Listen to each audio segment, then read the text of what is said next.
Search bell Tamil story 331. திருவிவிலிய கதை. விடுதலை பயணம்.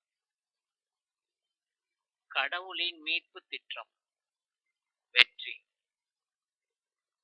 அன்புள்ள சகோதர சகோதரிகளே, உங்கள் அனைவருக்கும் எங்கள் வணக்கத்தை தெரிவித்துக் கொள்கிறோம். இன்றைய தினம் விடுதலை பயணம் நூலிலிருந்து ஒவ்வொரு தொடர்கதையை தர இருக்கின்றோம். முதல் பகுதியாக இஸ்ரேலர் எகிப்தில் அடிமைத்தனத்தில் வாழ்ந்தபோது யாவே கடவுள் மீட்பு தருகிறார் என்பதை பார்ப்போமா? உண்மையில் இது மிக மிக வியப்புக்குரிய செயல் என்றால் மிகையாகாது. நீங்கள் எளிதில் கற்றுக்கொள்ள முக்கிய இறை வார்த்தைகளை தந்திருக்கிறோம். யாவே கடவுள் மோசேயை அழைத்து இஸ்ரேலரை எகிப்து நாட்டிலிருந்து விடுதலை ஆக்குவதற்கு எவ்வாறு அவரை பயன்படுத்துகிறார் என்பதை தொடர்கதையாக தர இருக்கிறோம். இது முதல் பகுதி. அதிகாரம் 1, 8ஆம் இறைவசனம் இவ்வாறு இருக்க, யோசேப்பை முன்பின் அறிந்திராத புதிய மன்னன் ஒருவன் எகிப்தில் தோன்றினான். நாம் முந்தின கதையில் யோசேப்பை பற்றி சொன்னோம். அவர்களுக்கு வறுமை நேரத்தில் உணவுகளை தாராளமாக கொடுத்து விவேகமாக ஞானத்தோடு செயல்பட்டார் என்று நாம் முந்தைய பகுதியில் 330 சர்ச் பெல் 330 சொல்லியிருக்கிறோம். அந்த யோசேப்புக்கு இதை பற்றி எதுவும் தெரியாது. இவர் புதிய மன்னன். அவன் ஒரு எதேச்சதிகாரி போல் நடந்து கொள்கிறான், கொடூரமாக நடக்கிறான். இந்த இடத்தில் நாம் 8ஆம் வசனத்தில் யோசேப்பை முன்பின் அறிந்திராத புதிய மன்னன் ஒருவன் எகிப்தில் தோன்றினான் என்று சொல்கிறோம். 9, அவன் தன் குடிமக்களை நோக்கி, இதோ இஸ்ரேல் மக்களினம் நம்மை விட பெருந்தொகையாகவும் ஆள்பலம் வாய்ந்ததாகவும் உள்ளது. 10, அவர்கள் எண்ணிக்கையில் பெருகிவிடாதவாறு தந்திரமாய் செயல்படுவோம், வாருங்கள். ஏனெனில் போர் ஏற்படுமாயின் அவர்கள் நம் எதிரியுடன் சேர்ந்து கொள்வார்கள், நம்மை எதிர்த்து போரிடுவார்கள், இந்நாட்டிலிருந்தும் வெளியேறி விடுவார்கள் என்று கூறினான். 22ஆம் இறைவசனம், பின்னர் பார்வோன் தன் குடிமக்கள் அனைவருக்கும் ஆணையிட்டு சொன்னது, பிறக்கும் எபிரேய ஆண்மகு அனைத்தையும் நைல் நதியில் எரிந்து விடுங்கள், பெண் மகவையோ வாழ விடுங்கள் என்று அறிவித்தான்.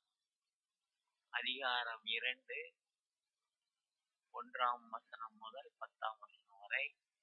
இவ்வாறு இருக்க, லேவி குலத்தவர் ஒருவர் லேவி குல பெண் ஒருத்தியை மனம் செய்து கொண்டார்.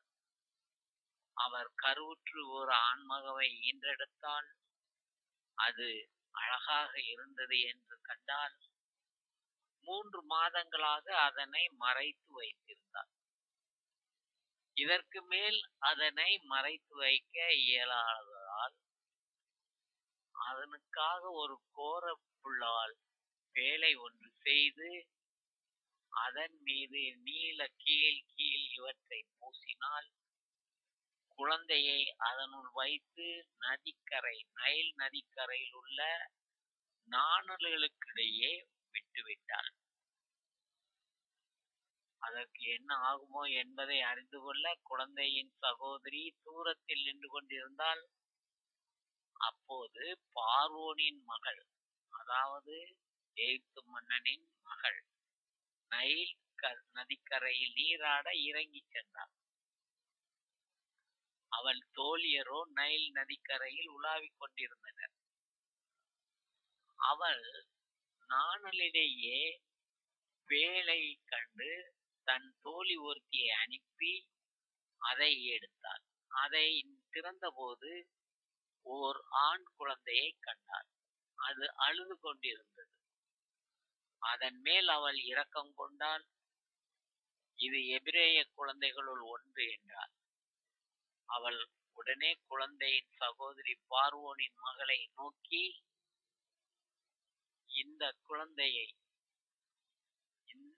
இது எபிரேய குழந்தைகளுள் ஒன்று. அவள் உண்மையிலேயே அதன் மேல் இரக்கம் கொண்டாள்.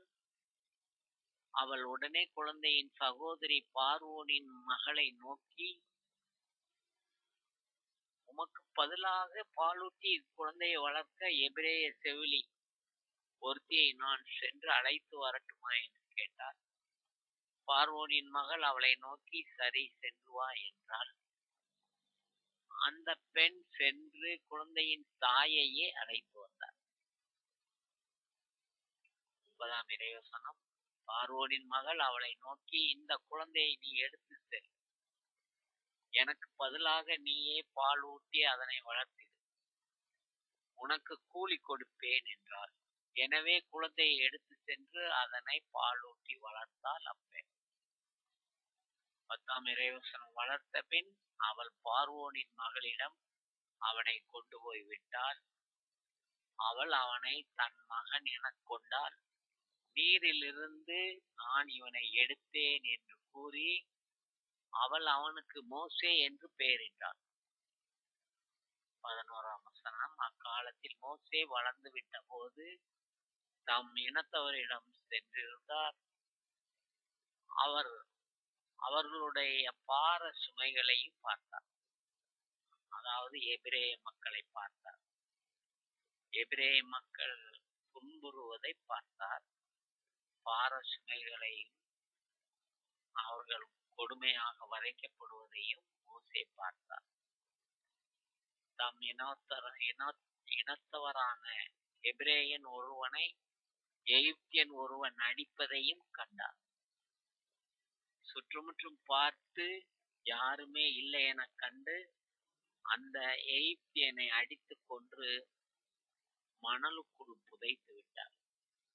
23ஆம் வசனம். இந்த நீண்ட காலத்தில் எகிப்திய மன்னன் இறந்து விட்டான். இஸ்ரேல் மக்களோ அடிமைத்தனத்தில் அழுது புலம்பினர்.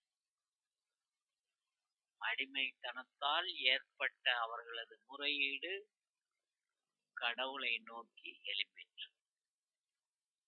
இந்த பகுதி 2 அதிகாரத்தை மட்டும் கொண்டுள்ளது.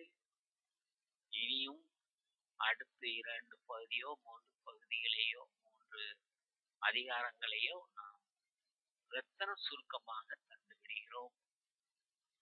விடுதலை பயணத்தின் அத்தனை இறை வசனங்களையும் நீங்கள் கற்றுக்கொள்ளலாம். எளிய முறையில் உங்களுக்கு இதனை தெரிந்து நல்ல முறையில் நீங்கள் பலன் பெற நாங்கள் இந்த சேனலை பார்த்து மற்றவர்களுக்கும் சொல்லுங்கள். உங்களுக்கு பிடித்திருந்தால் லைக் செய்யுங்கள், ஷேர் செய்யுங்கள், சப்ஸ்கிரைப் செய்து எங்களுக்கு இன்னும் மேலும் மேலும் ஊக்கத்தை தந்து எங்களுக்கு ஒரு நல்ல வெற்றி வாய்ப்பை தர உங்களை அழைக்கிறோம்.